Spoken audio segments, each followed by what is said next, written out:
though, with the new signs that the deal to end the war in Gaza and bring the hostages home is moving ahead. That is great news. After the Israeli cabinet approved the agreement, Prime Minister Benjamin Netanyahu thanked President Trump's special envoy, that's Steve Witkoff, and his son-in-law, Jared Kushner, for their role in the peace talks.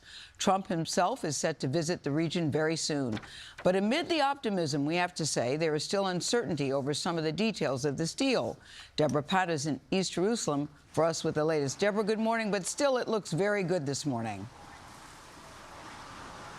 It is good news indeed, Gail, and a very good morning to you. Israel says the ceasefire is now in effect in Gaza, and this means that the remaining hostages can be exchanged for 250 Palestinian prisoners serving life sentences and 1,700 more arrested since October 2023.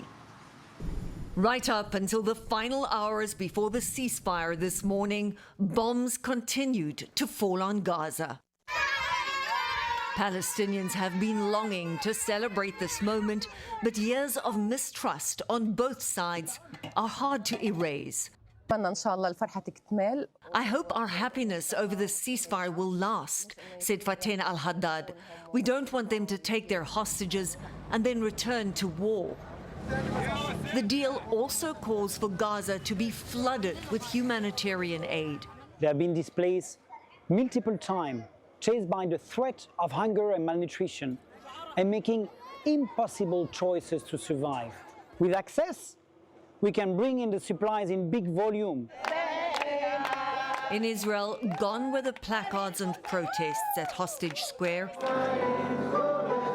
In their place, songs of hope as families prepared to welcome home the 48 hostages, both living and dead. Rotem Cooper's father, Amiram, is one of many that did not make it out alive. It feels like this day happened not because of, but despite of the Israeli Prime Minister and Hamas, and more because of President Trump. Why do you think this time was different and that President Trump was able to do this? I don't know. I don't really care. I want to see them here. They're going to be, I think, quite a bit of celebrations. And then after that, we're going to get a lot of people in body bags. I wouldn't even call it relief, but closure. Israel says its troops have now retreated to an agreed-upon line within Gaza as part of a staged withdrawal.